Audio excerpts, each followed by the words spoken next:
Hi friends, welcome to மல்லி promo. இன்றைக்கி நம்ம மல்லி சீரியலில் என்ன விறுவிறுப்பான விஷயம் அப்படின்னு பார்த்தீங்கன்னா, சுடர் வந்து இப்போ வசமாக வந்து நிஷா கிட்ட கையும் களவுமா மாட்டிக்கிட்டா.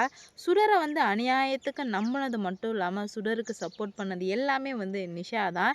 இப்போ நிஷா தலையில் மிகப்பெரிய இடியை வந்து இந்த சுடர் வந்து போட்டுடுறா. இதனால் நிஷா வேறு லெவலில் மாஸ்டர் பிளான் போட்டு இந்த சுடரை வந்து யார் என்ன எல்லாம் அப்படின்னு தெரிஞ்சு சுடருக்கு மிகப்பெரிய ஒரு தண்டனை கொடுக்குறாங்க. அது என்ன தண்டனை, ஃபர்ஸ்ட் ஆஃப் ஆல் எப்படி வந்து சுடர் வந்து நிஷா கிட்ட மாட்டினா அப்படின்னு சொல்லிட்டு தாங்க பார்க்க போகிறோம். என்ன நடந்துட்டுருக்கு அப்படின்னு பார்த்தீங்கன்னா, இப்போ வந்து சுடர் ரொம்பவே ஹாப்பியாக ஃபோன் போட்டு நிஷா கிட்ட, நிஷா நான் செம்ம ஹாப்பியாக இருக்கேன் அப்படின்ற மாதிரி நிறையா வந்து சொன்னா. இதனாலே நிஷா வந்து ரொம்ப ஹாப்பியாக இருக்கா. ஐயோ அக்கா வந்து செம்ம ஹாப்பியாக இருக்காளே, அப்போ வேறு பீச்சுக்கு லேட் நைட் பீச்சுக்கு வேறு போகணும்னு சொன்னாலே, போயிட்டு வந்திருப்பாளா. நைட்டு நிஷா தூங்கவே இல்லை.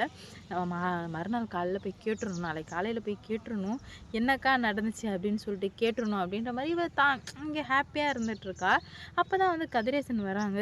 என்னம்மா நிஷா ரொம்பவே வந்து ஹாப்பியாக இருக்கேம்மா அப்படின்ற மாதிரி கேட்கவுமே நிஷா சொல்கிறா, ஆமாப்பா நான் ரொம்ப ஹாப்பியாக இருக்கேன்.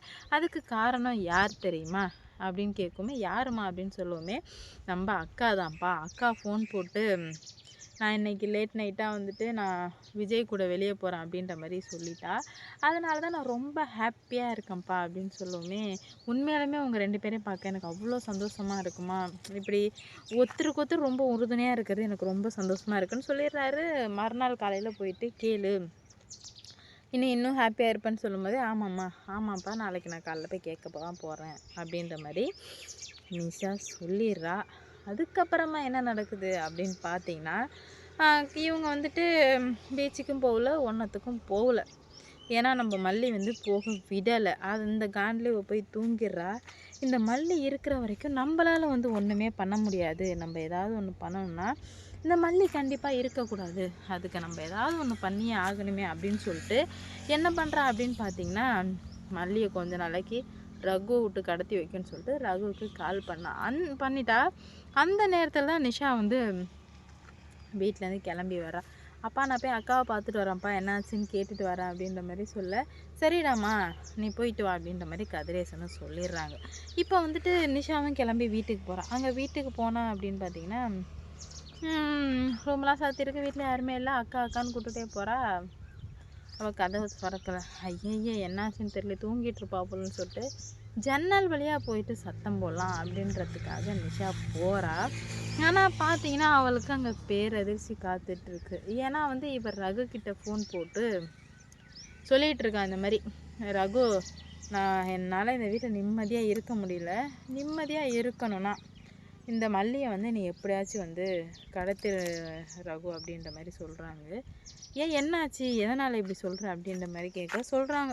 இந்த மாதிரி விஜய் கூட என்னை வந்து நெருங்கவே வந்து விட மாட்டேன்றா, நெருங்கினா தான் வந்து இந்த சொத்து எல்லாத்தையும் என் பேரில் எழுதி வைப்பார், எங்கெங்கே என்னென்ன பதுக்கியிருக்குன்னு சொல்லுவார் அப்படின்ற மாதிரி சொல்ல, ஆமாம் நீ சொல்கிறது கரெக்டு தான் அப்படின்ற மாதிரி சொல்லிடுறா. ஆனால் பார்த்தீங்கன்னா நம்ம நிஷா என்ன முடிவுக்கு வர அப்படின்னு பார்த்தீங்கன்னா, இது எல்லாத்தையுமே வந்துட்டு காதில் வாங்கிட்டு இருக்கா. அடி பாவி, மல்லியை கடத்த போறியா, உண்மையிலேயே நம்ம அக்கா தானா அப்படின்ற மாதிரி சொல்ல, அப்புறம் அவளே வந்து வார்த்தையை விட ஆரம்பிச்சிடா. என்னென்னா, கல்யாணம் 2 நாள் வரைக்கும் மட்டும்தான் வந்துட்டு நான் வந்துட்டு இந்த மாதிரி இருப்பேன், அதுக்கப்புறம் பணத்தை எல்லாத்தையும் சுருட்டிட்டு விஜயை போலீஸில் மாட்டி விட்டு நான் பாட்டுக்கு வந்துட்டே இருப்பேன் அப்படின்ற மாதிரி சொல்லுவோமே. இப்போ உண்மையிலுமே விரைந்ததா கிடையாதா, வந்துட்டு அவங்க அக்கா தானா, இப்போ என்ன தான் பண்ணுறது அப்படின்ற மாதிரி ரொம்ப வந்து குழப்பத்தோடு இருந்துகிட்ருக்கேன். அவங்களுக்கு என்ன பண்ணுறது போகிறதுன்னு சொல்லிட்டு சுத்தமாக புரியல. ரொம்ப வந்து கன்ஃபியூஸ் ஆகி இவன் வந்துட்டு பேசுகிறத வச்சு பார்த்தா அப்புறம் வந்து அதையும் சொல்லிடுறா.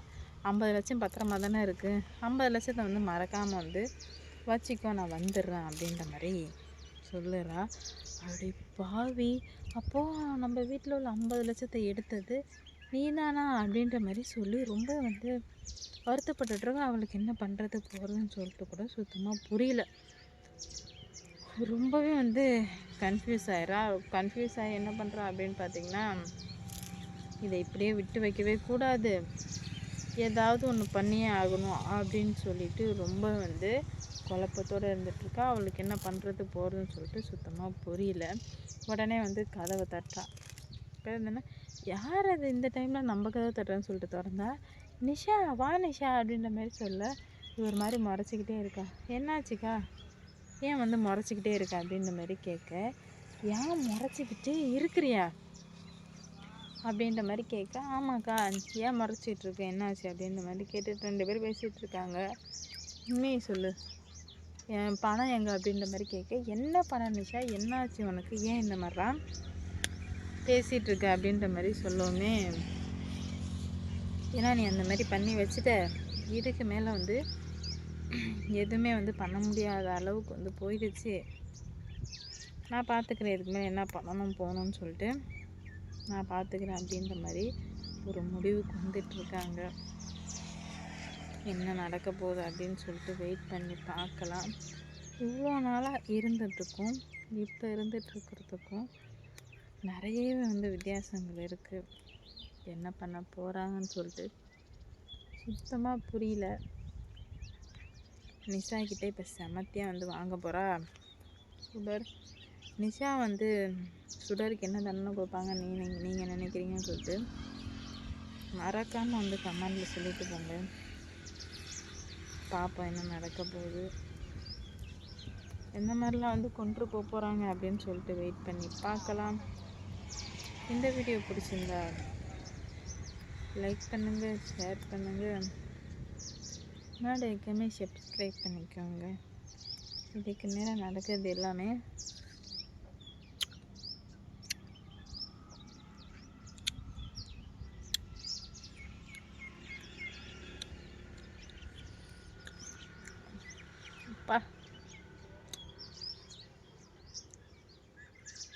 செம்ம புளிப்பு.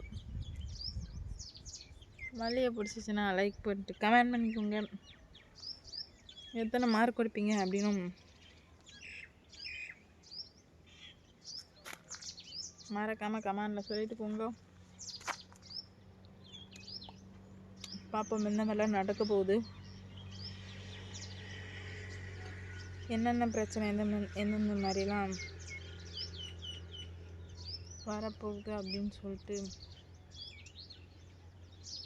வெயிட் பண்ணி பார்ப்போம். லைக் பண்ணுங்க, ஷேர் பண்ணுங்க, மறக்காம சப்ஸ்கிரைப் பண்ணி போங்க.